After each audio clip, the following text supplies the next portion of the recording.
உங்களுக்கு கற்றுக் கொடுப்பதற்கு என்னிடம் எதுவும் இல்லை. ஆனால் உங்களை நீங்களே உணர்ந்து கொள்வதற்கு என்னால் உதவி செய்ய முடியும். யார் சரி, யார் தவறு, யார் சிறந்தவர் என்று மற்றவர்களை எடை போட்டு உங்கள் வாழ்க்கையை வீணாக்காதீர்கள். உங்கள் வாழ்க்கையை நீங்கள் வாழுங்கள். மகிழ்ச்சியாக இருங்கள். ஆனால் அதே சமயம் இருக்கும் நிலையிலேயே திருப்தி அடைந்து விடாதீர்கள். மேலும் சிறந்த நிலையை அடைவதற்கு முயற்சி செய்து கொண்டே இருங்கள். வாழ்க்கையில் வெற்றியடைய நீங்கள் வலிமையாகவோ அல்லது வேகமாகவோ இருக்க வேண்டிய அவசியமில்லை. தன்னால் முடியும் என்ற தன்னம்பிக்கையுடன் இருந்தாலே போதும், வெற்றி உங்கள் வசமாகும். உங்கள் மனதிற்குள் ஒருபோதும் எதிர்மறை எண்ணங்களை அனுமதிக்காதீர்கள்.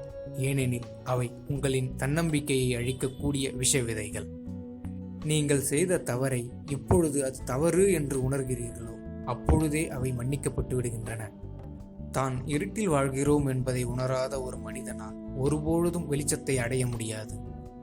எது தவறு என்று என்னிடம் கேட்டால் நான் சொல்வேன், தோல்வி அடைவது என்பது தவறல்ல, இலக்குகளை சிறியதாக வைத்துக் கொண்டிருப்பதே தவறு என்று.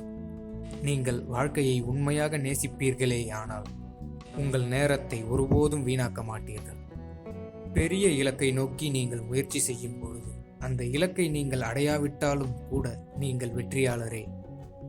ஒரு சாதாரண மனிதன் தன்னுடைய செயலில் தன்னுடைய முழு கவனத்தையும் குவிப்பானேயானால் அவனால் வெற்றிகரமான போராளியாக முடியும்.